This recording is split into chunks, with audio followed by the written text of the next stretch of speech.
Hello everyone, welcome to destiny commerce academy. देखिए, आज का अपना जो टॉपिक है वो है सोशल रिस्पॉन्सिबिलिटी के रिगार्डिंग। आइए उसको करते हैं। पहला क्वेश्चन आपके सामने ये रहा कि व्हाट इज सोशल रिस्पॉन्सिबिलिटी, क्या होती है एक बिजनेस की, इसकी एडवांटेज और डिसएडवांटेज के बारे में आपको बताना है। तो सोशल रिस्पॉन्सिबिलिटी को CSR के नाम से भी जाना जाता है, corporate social responsibility. It is a moral obligation, एक मोरल ऑब्लिगेशन है, मतलब एक नैतिक उत्तरदायित्व है कंपनी का। ठीक है, कि वो जो भी डिसीजन ले वो सोसाइटी के फेवर में ले। कोई भी प्रोडक्ट या सर्विस प्रोडक्ट बनाए या सर्विस रेंडर करे, वो सोसाइटी की जो नीड होती है उसके अकॉर्डिंग। ऐसा नहीं कि कोई अननेसेसरी प्रोडक्ट सोसाइटी के ऊपर थोपना, ऐसा नहीं करना है। सोशल रिस्पॉन्सिबिलिटी का मतलब ये होता है कि जिस चीज़ की सोसाइटी को नीड है वो कंपनी फुलफिल करके उसको दे। ठीक है, और ऐसा करते हुए ही वो प्रॉफिट कमाए, और प्रॉफिट भी जो है वो एक रीजनेबल फॉर्म में ही कमाए, ऐसा नहीं कि अननेसेसरी प्रॉफिट भी कमाए। ठीक है, ये आपको ध्यान रखना है। आइए इसकी क्या क्या एडवांटेज है ये देख लेते हैं एक बार। पहला दिया गया आपके पास advantage of social responsibility. A company can boost its moral या फिर इन्हांस वर्क कल्चर। कंपनी क्या कर सकती है, अपने वर्क कल्चर को बढ़ा सकती है जब वो अपने एम्प्लॉयज़ के साथ समाज के जो कारण है, समाज के पास जो समस्याएं हैं उनका सोल्यूशन करती है। तो बहुत सारे फैक्टर हैं जो पॉजिटिव इम्पैक्ट डालते हैं बिजनेस पर, क्योंकि अगर कोई भी कंपनी जो सोशल रिस्पॉन्सिबिलिटी के टास्क को पूरा करती है, इट मीन्स उसकी सोसाइटी के अंदर एक अच्छी गुडविल रहती है। कुछ फैक्टर ऐसे होते हैं, जाइए इनको रीड आउट कर लेते हैं। सोशल रिस्पॉन्सिबिलिटी क्या क्या एडवांटेज हैं। पहला आता है जस्टिफिकेशन ऑफ एग्जिस्टेंस या ग्रोथ, यानी कि आप ना जस्टिफाई कर रहे हो, मतलब इस तरीके से आप काम कर रहे हो कि समाज के सारे तबके को लेकर साथ में चल रहे हो। ठीक है, और अगर फर्म जो है सोशल रिस्पॉन्सिबिलिटी को पूरा करती है तो लॉन्ग टर्म इंटरेस्ट फर्म का बना रहता है, और गवर्नमेंट रेगुलेशन की अवॉइडेंस आप नहीं करते हो, क्योंकि गवर्नमेंट ये मानेगी जब ये समाज के लिए बिना कहीं इतना काम कर रही है कंपनी, तो नो डाउट कि गवर्नमेंट के जो रूल रेगुलेशन है उनके तो पूरा करेगी ही करेगी।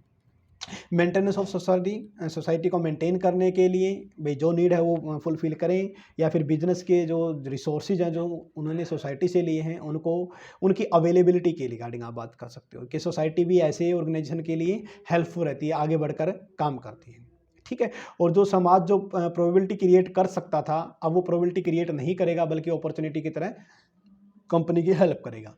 ठीक है, बेटर वर्क इन्वायरमेंट होता है, और सोशल प्रॉब्लम का टाइमली सोल्यूशन कंपनी प्रोवाइड करवा देती है सोशल रिस्पॉन्सिबिलिटी के थ्रू। लाइक साफ सफाई के रिगार्डिंग लगा लो, पेड़ पौधे लगाने के लगा लो, जॉब के रिगार्डिंग लगा लो, खासकर हैंडीकैप्ड वुमेन, इनको जॉब देने में प्राथमिकता के रिगार्डिंग है। ठीक है, या पिछड़े वर्ग को जॉब जल्दी देना। इसके बाद डिसएडवांटेज क्या होती है, डिसएडवांटेज भी है इसकी कुछ। क्या है, सबसे पहले कि कंपनी का जो मेन मोटिव था वो था प्रॉफिट मैक्सिमाइजेशन, लेकिन अगर वो सोसाइटी के काम में लगी रहेगी तो प्रॉफिट तो कम होगा। और एक ये बात मानती है, इंपॉर्टेंट क्वेश्चन है, अभी EMRS में भी पूछा गया था ये एकलव्य मॉडल। ठीक है, स्कूलों में जो पेपर हुआ था उसमें, कि बर्डन ऑफ कंज्यूमर, कि ये माना जाता है कि आम धारणा है कि जो सोशल रिस्पॉन्सिबिलिटी का जो खर्चा है वो कंपनी अपने प्रोडक्ट में ही जोड़ लेती है, जिसका बर्डन अल्टीमेटली कंज्यूमर पे ही पड़ता है। ठीक है, और सोसाइटी के प्रॉब्लम को सोल्व करने के लिए कंपनी के पास कोई स्पेशल स्किल नहीं होती, और lack of broad public support, public भी सपोर्ट नहीं करती।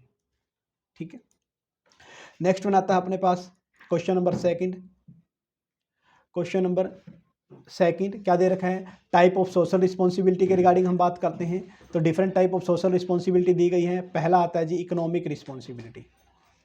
क्या दिया गया है, economic responsibility. Every business is engage in economic activity, her business जो है वो इकोनॉमिक एक्टिविटी में इंगेज होता है, क्योंकि देखो बिजनेस का मेन मोटिव ही होता है, क्या होता है, प्रॉफिट अर्न करना, और प्रॉफिट अर्न करने के लिए इसको इकोनॉमिक एक्टिविटी में पार्टिसिपेट करना ही करना पड़ता है। So the prime responsibility of the every business could be economic responsibility. इनके पहली बिजनेस प्राथमिकता जिसके लिए बिजनेस किया जाता है वो इकोनॉमिक पर्पज के लिए किया जाता है, प्रॉफिट कमाने के लिए किया जाता है, इसलिए इसको इकोनॉमिक रिस्पॉन्सिबिलिटी का नाम दिया जाता है कि पैसा कमाना एक कंपनी के लिए सबसे ज़्यादा मस्ट है। Hence they should sell product, ये क्या करते हैं, सेल प्रोडक्ट करती है, सर्विस रेंडर करती हैं एम्प्लॉयज़ को, आप वो सोसाइटी को, ताकि सोसाइटी की नीड को फुलफिल किया जा सके, मतलब ऐसे गुड्स एंड सर्विस बनाना जो सोसाइटी को नीड हो। नेक्स्ट वन आता है जी फिर अपने पास legal responsibility. Company should comply with the political और लीगल इन्वायरमेंट।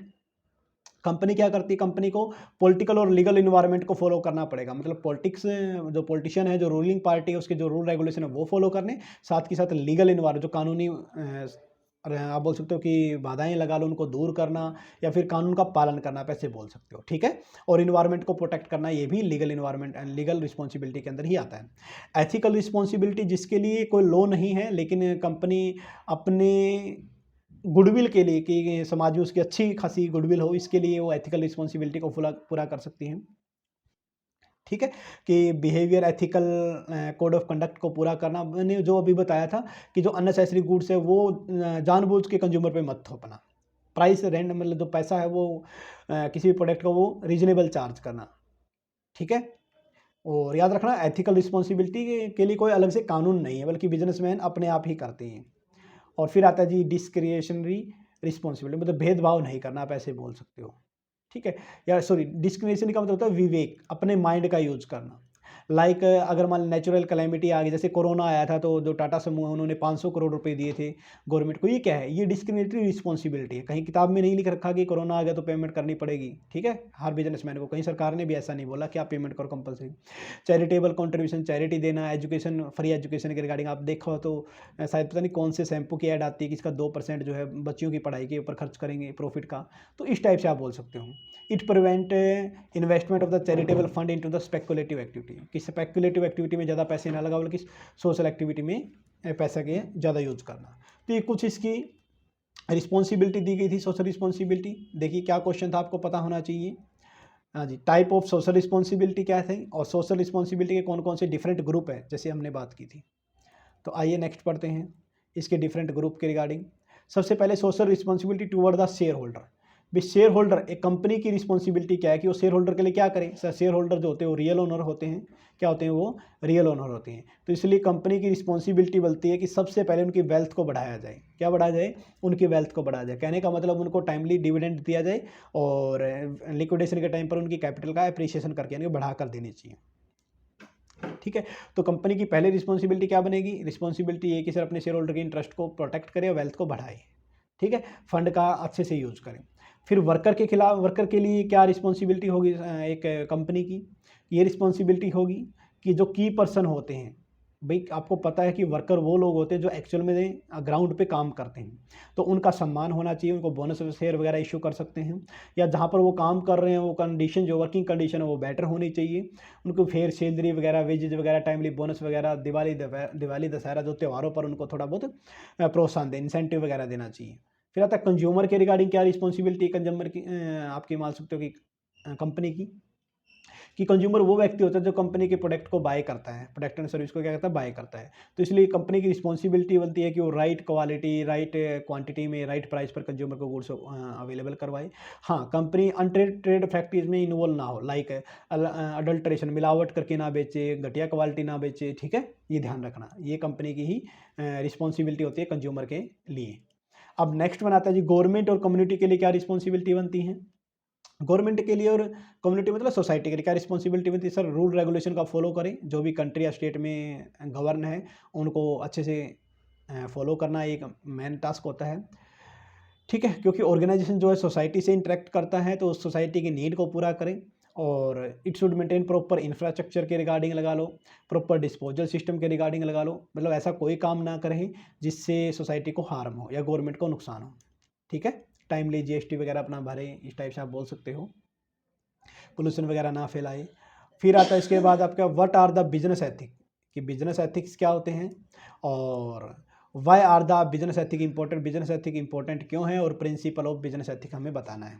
तो सबसे पहले एक डेफिनेशन दी गई है कैम्ब्रिज डिक्शनरी के अकॉर्डिंग। तो डेफिनेशन में क्या, the rule and principle and standard are deciding, मतलब रूल, प्रिंसिपल या standard are deciding what is morally right, भाई नैतिक रूप से क्या सही है क्या गलत है, ये बताना किसका काम होता है, बिजनेस एथिक्स के रिगार्डिंग इसके अंदर हम इंक्लूड करते हैं, ठीक है।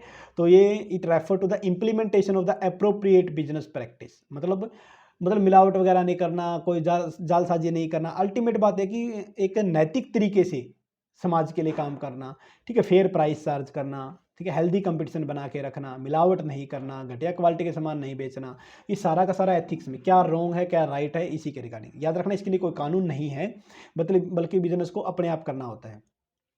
It deal with the controversial topic जैसे like corporate governance, insider trading का मतलब तो जो मैनेजर व डायरेक्टर वगैरह होते हैं उनको तो पता ही है भाई कौन से नई फैक्ट्री खोलेंगे, क्या होगा, तो शेयर का प्राइस बढ़ेगा घटेगा, तो वो खुद शेयर नहीं खरीद सकते, ठीक है। और रिश्वत वगैरह के लगा लो, भेदभाव के रिगार्डिंग लगा लो, सोशल रिस्पॉन्सिबिलिटी लगा लो, तो इन सब टॉपिकों से बिजनेस एथिक्स को डील करना पड़ता है। यानी कि जो समाज के लिए एथिक्स रूप से काम करते हैं वो इलीगल टास्क नहीं करेंगे। हाँ जी। इसके बाद जो बिजनेस एथिक्स है वो क्या है, कंज्यूमर के अंदर ट्रस्ट लगा लो आप, कि basic level of trust between the consumer and company. Business ethic के द्वारा ही कंज्यूमर और कंपनी में ट्रस्ट बना रहता है। और नेक्स्ट वन इसके बाद दिया गया है, देखिएगा, और लास्ट में क्या दिया बिजनेस एथिक्स के अंदर, कि बिजनेस एथिक्स सिर्फ राइट और रॉन्ग के बारे में नहीं बताता, बल्कि ये क्या करता है, लीगल एक्शन को, ठीक है, but is also deal with the reconcile, मिलाता है किसको, what legal action should be taken, क्या काम करना चाहिए, और एक कंपिटेटिव एडवांटेज भी बना के रखना, ठीक है। ये आपके बिजनेस एथिक्स के अंदर आ जाएगा। नेक्स्ट हम बात करते हैं why are the business ethics important. Business ethic जरूर, बिजनेस एथिक की नीड क्यों, आप ऐसे बोल सकते हो कि क्यों जरूरी है किसी भी बिजनेस के लिए एथिकल वर्क करना, ठीक है। सबसे पहला तो बिजनेस की रेपुटेशन बनी रहती है सर, कि जो इन्वेस्टर होते हैं वो देखते हैं भाई अगर ये बिजनेस एथिक ये अपने आप बिना कानून के ये अच्छे से काम कर रहा है, ठीक है, तो उसकी प्रॉफिटेबिलिटी बढ़ती है, तो बिजनेस की रेपुटेशन बढ़ती है, जिसके कारण उसकी शॉर्ट टर्म या लॉन्ग टर्म की प्रॉफिटेबिलिटी बढ़ती है, आप ऐसे बोल सकते हो, ठीक है। और ये माना जाता है कि जो स्ट्रांगली बिजनेस एथिक को फॉलो कर रही है कंपनी, वो लीगली सारे टास्क कंप्लीट करती होगी, वो वर्कर है, क्लाइंट है, सरकार है, सबका ध्यान रखती है, ठीक है। और जो सेफ्टी स्टैंडर्ड है मैन्युफैक्चरिंग के किसी प्रोडक्ट के, वो भी फुलफिल करती है, होनेस्ट है अपने काम में, कोई फ्रॉड वगैरह नहीं करती, ठीक है। तो इस टाइप से हम बिजनेस एथिक्स को इंपॉर्टेंट मान सकते हैं किसी बिजनेस के लिए। नेक्स्ट बनाता है जिसके प्रिंसिपल्स क्या दे रखे हैं, principle of business ethics. Principle of business ethics में कुछ मेन प्रिंसिपल है, 11 यहाँ पर मेन लिख देना, मेन प्रिंसिपल कौन कौन से दे रखे हैं। पहला तो जी अकाउंटेबिलिटी, अकाउंटेबिलिटी, एथिकल वर्कर, जो एथिकल वर्कर होते हैं understand and take personal accountability, कि जो एम्प्लॉयज़ होते हैं वो अगर एथिकल है, मतलब एक कंपनी के अंदर एथिक्स का माहौल है कि भाई सारा काम ईमानदारी से करना है, कुछ भी नहीं चुराना, सरकार से कुछ भी चोरी छुपाई नहीं करनी है, और ना ही घटिया क्वालिटी का प्रोडक्ट बना के कंज्यूमर को देना। तो अगर एथिकल वर्कर है, जो जिसको एथिक्स की समझ है कि उसको क्या करना है, तो पर्सनल अकाउंटेबिलिटी लेके काम करता है, वो ये मानता है कि मेरी रिस्पॉन्सिबिलिटी है, मैं अच्छे से काम करूँगा। वो जो अपने साथ वाले वर्कर है, को वर्कर है, उनके साथ भी फ्रेंडली रहता है, और अपने काम के प्रति डेडिकेटेड होता है, ठीक है, और हर वो डिसीजन लेता है जो एथिकली सही होता है।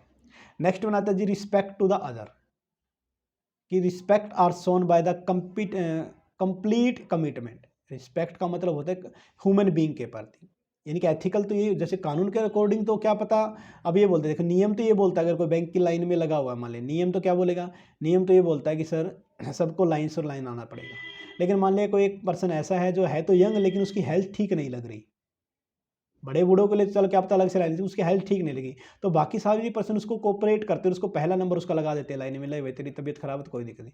या कोई एक ऐसा पर्सन है जो खड़ा था, फोन आ गया कि आपके घर ऐसी मिस हैपनिंग होगी, तो लोग चलते चलो भाई इसको क्यों ना पहले इसका काम पूरा करवा दे, वो एथिक्स होता है, कंप्लीट कमिटमेंट होता है, ह्यूमनिटी होती है, आप ऐसे बोल सकते हो, डिग्निटी होती है, फ्रीडम होता है, इंटरेस्ट होता है, ठीक है। और ये आप बोल सकते हो स्टाफ के अंदर बना के रखना सबसे ज़्यादा जरूरी होता है। नेक्स्ट वन दिया गया इसके अंदर रिस्पेक्ट ऑफ अदर, आपका हो ही जाएगा, मतलब आप किसी के साथ भी जेंडरली मिसबिहेव नहीं करोगे, ये नहीं कि फीमेल है मेल है, ठीक है, या फिर कास्ट वाइज भी आप कुछ भी ऐसा सिस्टम नहीं करोगे। फिर आता है लीडरशिप के regarding, leadership is commitment of the excellence through the ethical decision making, कि जो लीडरशिप भी करनी है वो एथिकली तरीके से करनी है, और कोशिश करना है कि एक आप अच्छा एग्जाम्पल पेश करो, जैसे कि महात्मा गांधी थे, सुभाष चंद्र बोस जी थे, ठीक है, शहीद भगत सिंह जी थे, ये क्या है, ये लीडर थे लेकिन एथिकली थे, कि हर कोई इसको अपना आइडियल मानता है, नेताजी सुभाष चंद्र बोस, विवेकानंद जी, तो इन सबको आइडियली माना जाता है ना, क्यों, क्योंकि ये एथिकली बिहेव करते थे। फिर आता है जी होनेस्टी, ईमानदारी, कि आप ईमानदार हो अपने काम के प्रति, आप जब भी किसी के साथ इंटरेक्शन करते हो या कोई भी काम करते हो तो आप हमेशा ही डेडिकेटेड रहते हो, आप बोल सकते हो कोई चीज़ बढ़ा चढ़ा के नहीं कहते, आप ऐसे बोलते मिस रिप्रेजेंटेशन नहीं करते, ठीक है, सिंसियरिटी के साथ काम करते हो। और फिर आता है कंप्लायंस विद द रूल, कि रूल रेगुलेशन का पालन करना, क्या करना, रूल रेगुलेशन का पालन करना, वो भी इसी के अंदर आ जाता है। खासकर ये मैक्रो लेवल, बड़े लेवल पर हम बात कर रहे हैं। Company can create more specialise policy starting at the macro level, यानी कि मैक्रो लेवल पर पॉलिसी बनाई जाती है, बड़े लेवल पर पूरे ऑर्गेनाइजेशन के लिए पॉलिसी बनाई जाती है, कोड ऑफ कंडक्ट बनाया जाता है कि ये सबको रूल रेगुलेशन फॉलो करने पड़ते हैं। और इसी के रिगार्डिंग फिर क्या है, जो कंपनी के एम्प्लॉयज़ होता है उनको एथिकली ट्रेनिंग भी दी जाती है। फिर आता है लॉयल्टी, यानी कि लॉयल होना चाहिए आपका, ठीक है, लॉयल ऑफ द कोवर्कर, अपने कोवर्कर के प्रति, अपने क्लाइंट के प्रति, अपने बिजनेस पार्टनर के प्रति, सप्लायर के प्रति, ठीक है। लॉयल तो अगर आप लॉयल हो तो सेल्फ कॉन्फिडेंट हो गया आप, ये बात तो सही है, ठीक है। Loyal employees avoid, loyal employee क्या करेगा भाई, लॉयल का मतलब होता है भाई किसी को चीट नहीं करना। मान लें कि कोई ऐसी इन्फॉर्मेशन जो ऑर्गेनाइजेशन से बाहर नहीं जानी चाहिए उसका आप पास आउट नहीं करते, तो लॉयल ही आप, ठीक है, अपने मालिक के प्रति, अपने ऑर्गेनाइजेशन के प्रति, अपने इंस्टीट्यूशन के प्रति, अपने कोवर्कर के प्रति आप क्या लॉयल हो, इससे कॉन्फ्लिक्ट नहीं होता। सबसे बड़ी बात तो यही है, कंपनी की अच्छी रेपुटेशन जाती है। फिर आता है जी इन्वायरमेंटल कंसर्न, इन्वायरमेंट को लेकर ही आपकी क्या एथिक्स है उसके रिगार्डिंग है, चाहे वो बिजनेस ओनर हो, स्टाफ मेंबर हो, कस्टमर हो, ठीक है। ये टेंशन देते हैं कि ग्लोबली क्लाइमेट जो है वो चेंज होता जा रहा है भाई, ग्लोबल वार्मिंग के कारण आप ऐसे बोल सकते हो कि जो कार्बन डाइऑक्साइड, आप बोल सकते हैं जो कार्बन है उसका इमर्सन, उसका इमेंस मतलब उसका उत्सर्जन कम करना, ऐसी कोई चीज़ यूज़ नहीं करना, ठीक है। जैसे लकड़ी के चूल्हे वगैरह ये मत ऑन करना, या फिर पेट्रोल की कार, डीजल की कार ये नहीं यूज़ करना, बल्कि इलेक्ट्रिक या हाइड्रोफ्यूल का यूज़ करना, आप ऐसे बोल सकते हो। इलेक्ट्रिसिटी के रिगार्डिंग आप सोलर पैलेट का यूज़ कर सकते हो, ठीक है। ये सारा रिड्यूसिंग गार्बेज, कचरा कम से कम करो, और जो कचरा, सूखा कचरा, गीला कचरा अलग अलग रखो कि उसको अलग अलग रिसाइकल किया जाता है। प्लास्टिक वगैरह का ज़्यादा यूज़ ना करो। ये सारे के सारे क्या इन्वायरमेंटल कंसर्न क्या आ जाते हैं, ठीक है। एनर्जी सेविंग मेजर करना, ये इंडस्ट्रियल लेवल पर भी किया जाना चाहिए। फिर आता है ट्रांसपेरेंसी, नेक्स्ट वन क्या दिया गया है, ट्रांसपेरेंसी, कि जो भी काम करो, जो भी रूल रेगुलेशन है, पॉलिसी बनाओ, वो बिल्कुल ट्रांसपेरेंट होनी चाहिए, मतलब कुछ भी छिपा हुआ नहीं होना चाहिए, ठीक है। अच्छा, प्राइसिंग के स्टैंडर्ड है तो कस्टमर को बता दो भाई 100 रुपये कॉस्ट, 10 रुपये हम प्रॉफिट कमाते हैं, इसमें कोई छुपाई नहीं है, ठीक है। सैलरी के रिगार्डिंग भी ऐसा नहीं कि पहले तो बोल दो कि आपको हम देंगे, मान ले सपोज करते कि हम देंगे आपको 15,000 रुपये पर मंथ, फिर उसको बताओ ना कि टैक्स वगैरह कटेगा भाई 1500 रुपये, तो 10%, 13,500 ही मिलेंगे। ये बातें आप उनको बताओगे। अगर आप नहीं बताते इसका मतलब आप ट्रांसपेरेंट नहीं हो, आप एथिक्स का पालन नहीं कर रहे इसके रिगार्डिंग। फिर नेक्स्ट वन आता है जी इंटीग्रिटी, किसके रिगार्डिंग दिया गया है, इंटीग्रिटी। देखिए क्या, strong integrity can affect your honesty, commitment to law and regulation, कि अगर आप इंटीग्रेटेड हो तो आप क्या करोगे, आप होनेस्ट भी होगे, आप अपने लॉ के प्रति, रेगुलेशन के प्रति उनको पूरा भी करोगे, आप बोल सकते हो, ठीक है। जो क्या सही है क्या गलत है इसके रिगार्डिंग हम बात करते हैं। तो organisation and individual exhibit integrity by acting या स्पीकिंग कंसिस्टेंटली, ठीक है। इससे कॉन्फिडेंस या ट्रस्ट जनरेट होता है, क्या जनरेट होता है, कॉन्फिडेंस या फिर ट्रस्ट जनरेट होता है। नेक्स्ट वन आता है जी अपने पास अगला हमारे पास दिया गया क्या, फोर्थ क्या दिया गया है, what is environmental protection. Next one क्या दिया गया है, हाँ जी, फोर्थ क्वेश्चन अपने पास है व्हाट इज इन्वायरमेंटल प्रोटेक्शन क्या है, how to protect the environment, environment को कैसे प्रोटेक्ट करना है, what step are the government taking address to importance of the environment, और गवर्नमेंट क्या कर रही है इन्वायरमेंटल प्रोटेक्शन को लेकर, इनके इन्वायरमेंटल प्रोटेक्शन होता क्या है, कैसे हम इसको प्रोटेक्ट कर सकते हैं, और गवर्नमेंट के क्या क्या स्टेप हैं, ये इसका इंपॉर्टेंट क्वेश्चन है, और यही अपना आज का लास्ट क्वेश्चन भी बनता है। आइए पढ़ते हैं। सबसे पहले दिया गया है क्या, इन्वायरमेंटल प्रोटेक्शन के regarding. One of the most common environmental protection क्या है, definition involve organisation and government taking step in order to protect the natural world, यानी कि to protect the natural world. आप इस की पॉइंट को याद करके रखना कि नेचुरल वर्ल्ड को प्रोटेक्ट करना, नेचुरल मतलब आप बोल सकते हैं कि नेचर को प्रोटेक्ट करना ही इन्वायरमेंटल प्रोटेक्शन कहलाता है। कई बार इन्वायरमेंटल प्रोटेक्शन की जगह हम इन्वायरमेंटल प्रिजर्वेशन का वर्ड का यूज भी करते हैं, ठीक है। आज के टाइम ये टॉपिक जो है आप बोल सकते हो कि वाइब्रेंट टॉपिक है, ज्वलंत मुद्दा है, आप ऐसे बोल सकते हो, ठीक है। Environmental protection from the practical point of view before addressing A handful of the way, ठीक है, टू सेव द इन्वायरमेंट लगा लो, या फिर व्हाट द फ्यूचर में बी स्टोर। अब नेक्स्ट वन आता है इसके प्राइमरी गोल क्या क्या है।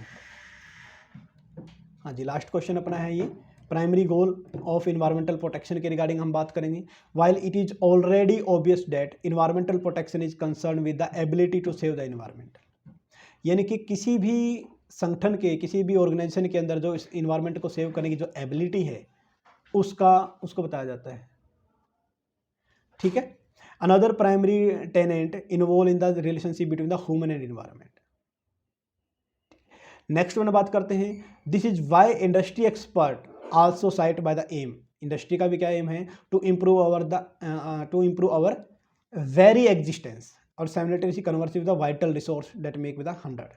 आप ऐसे मान सकते हो कि primary goal of environmental protection में कि किसी भी ऑर्गेनाइजेशन की एक अंदर एबिलिटी होनी चाहिए कि वो इन्वायरमेंट को प्रोटेक्ट कर सके, और साथ के साथ ऐसा नहीं कि सिर्फ इन्वायरमेंटल प्रोटेक्शन पे ही ध्यान देना है, साथ के साथ जो नेचर के रिसोर्सेज हैं उनको सस्टेनेबल उसका यूज करना, आप ऐसे बोल सकते हैं। ठीक है, वो इसका मेन एम होता है। और जो इम्पोर्टेंट है, वह issue does environmental protection aim to address, कि कौन कौन से इश्यू हो सकते हैं जिसको एक कंपनी को डील करना है। जी प्राइमरी गोल में यही आ जाता है, कौन कौन से डील करना है। सर पोल्यूशन को कम करना है, पॉपुलेशन जो बढ़ रही है उसको कम करना है, ठीक है, वेस्ट डिस्पोजेबल जो वेस्टेज हम करते हैं उसको डिस्पोज कैसे करना है, जैसे सूखे को अलग, गीले कचरे को अलग डालो, डिफोर्टेशन जो पेड़ों की कटाई हो रही है उसको रोकना, आप ऐसे बोल सकते हो। ये भी किसके अंदर आ जाता है, इन्वायरमेंटल प्रोटेक्शन के एम के अंदर आ जाता है। ए लॉस ऑफ बायोडाइवर्सिटी, कि बायोडाइवर्सिटी के लॉस को जलीय जीव जंतु लगा लो या फिर वैसे नॉर्मल कोई भी पशु पक्षी लगा लो, उनको भी कंजर्व करना, उसको भी सुरक्षित करना इसका मेन मोटिव आ जाता है। ठीक है, तो इससे बहुत सारी एक वैस रेंज है जिसको एक कंपनी को डील करना पड़ता है इन्वायरमेंट को प्रोटेक्ट करने के लिए। आइए इनमें से कुछ पढ़ लेते हैं। पहला दिया गया है how to protect the environment. आप सबको पता है कि इन्वायरमेंटल प्रोटेक्शन बहुत ज़्यादा जरूरी, क्योंकि इन्वायरमेंट, इसके लिए अलग अलग इन्वायरमेंटल कानून भी बनाया गया है। कि इन्वायरमेंटल प्रोटेक्शन लॉ भी बनाया, एथिक के रिगार्डिंग हालांकि कोई कानून नहीं है, और लेकिन इसके रिगार्डिंग कानून बनाया गया इन्वायरमेंटल लॉ के रिगार्डिंग।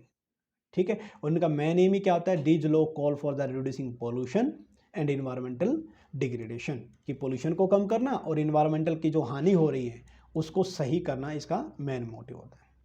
ठीक है, नेक्स्ट वन दिया गया है, इन्वायरमेंटल जो पोल्यूशन प्रोटेक्शन है वो कोई एक दिन का काम नहीं है। ऐसे नहीं कि आप रातों रात सब कुछ ठीक कर दोगे, बल्कि ये एक लॉन्ग लास्टिंग मुद्दा है। इसके लिए ये लॉन्गिट्यूडल प्रोसेस है कि लंबे टाइम तक अगर आप ऐसा काम करोगे तभी इन्वायरमेंटल को प्रोटेक्ट कर पाओगे। ऐसा नहीं कि रातों रात आप कुछ कर सकते हो।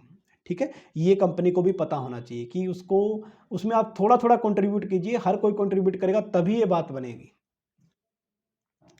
ठीक है, नेक्स्ट वन क्या दिया गया है कि देर आर नॉनदलेस, आप बोल सकते हो कि सेवरल स्ट्रेटजी अपनाई गई है। इसके लिए क्या क्या काम करना पड़ेगा, आइए पढ़ते हैं। नो डाउट कि लिमिटेड नहीं, लेकिन इसके कुछ दिया गया है। सबसे पहले placing regulation upon cutting down the specific tree, भी पेड़ कितने काटने हैं। अब जैसे कि पॉलिसी आती है अपनी कि अगर एक पेड़ काटा है तो आपने काटना पड़ गया, पहली बात काटो ही ना, मजबूरी है, काटना पड़ भी जाए तो आप एक पेड़ की जगह 10, 1:10 का रेशियो है कि एक पेड़ काटोगे तो 10 नहीं लगाने पड़ेंगे। ये सरकारी पॉलिसी आपकी।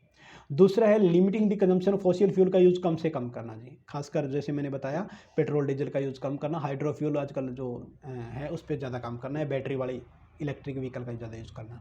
Increasing the existence fuel efficiency, जो या एग्जिस्टिंग फ्यूल है उसको बढ़ाओ, कि भाई मान लिया कि एक पेट्रोल से आप कोई भी गाड़ी वो 20 किलोमीटर चलती है तो कोशिश करो एक पेट्रोल, उसी 1 लीटर पेट्रोल से 30 किलोमीटर चलाओ आप। ठीक है, recycling the local regional national level को रिसाइकल करो, बार बार यूज करो उसको।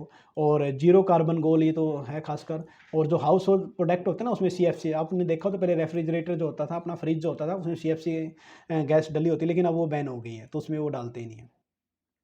ठीक है, तो ये कुछ एम है जैसे आप जिसके थ्रू आप ठीक कर सकते हो, कुछ पॉइंट बताए गए हैं। तो इसने बोला कि सिर्फ इन्वायरमेंट को प्रोटेक्ट करना तो है ही है, साथ के साथ जो ये ध्यान रखना, ठीक है, कि इन्वायरमेंटल प्रोटेक्शन कैसे कर सकते हैं, तो इन की पॉइंटों को भी आपको ध्यान में रखना पड़ेगा। नेक्स्ट वन आता है जी स्टेप, कौन कौन से ऐसे स्टेप हैं जो गवर्नमेंट ने लिए हैं इन्वायरमेंटल को प्रोटेक्ट करने के लिए। तो आइए, पहला स्टेप क्या दिया गया है इसमें कि national around the world are now taking the notion of the environmental protection, कि आज के टाइम में जो है पूरा वर्ल्ड जो है इन्वायरमेंटल प्रोटेक्शन को लेकर थोड़ा सा सजग है, आप ऐसे बोल सकते हो कि इसके ऊपर काम कर रहा है। और यहाँ तक कि यूनाइटेड किंगडम यूके ने तो ऐसे बोल दिया है कि हम 2050 तक जो कार्बन का है वो इमर्सन बंद ही कर देंगे, हम ऐसा कोई काम ही नहीं करेंगे जिससे कार्बन जनरेशन हो। ठीक है।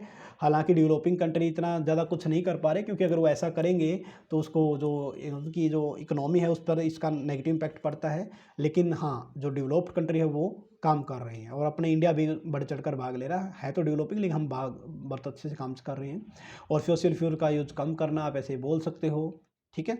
और रिन्यूएबल एनर्जी का ज़्यादा यूज करना, आप ऐसे याद रखना कि renewable energy, promoting renewable energy resources, जिसका आप बार बार यूज कर सकते हो, जैसे कि पवन ऊर्जा से बिजली बनाना, पानी से बिजली बनाना, ये सारा का सारा इसके अंदर आ जाता है। और जो SFC स्मार्ट फ्यूल सेल, ये कंपनी है, smart fuel cell energy clearly appropriate. ये क्या करते हैं स्मार्ट फ्यूल सेल, कि जो आप यूज करते थे, क्या जो मीथेन वगैरह यूज करते थे उसकी जगह हाइड्रो, देखिएगा यहाँ पर लिखा गया है कि जो मीथेन यूज हम करते थे, मीथेन, उसकी जगह आपको हाइड्रो एनर्जी का यूज हम आपका हाइड्रोजनेटेड फ्यूल का यूज हम करने लगे हैं, ठीक है। तो इस टाइप से ये दिया गया था इन्वायरमेंटल प्रोटेक्शन के रिगार्डिंग, सोशल रिस्पॉन्सिबिलिटी के रिगार्डिंग और बिजनेस एथिक्स के रिगार्डिंग। होप सो ये आपको टॉपिक अच्छा लगा होगा। अगर अच्छा लगा हो तो प्लीज़ लाइक शेयर और कमेंट जरूर कीजिएगा। Thank you all of you.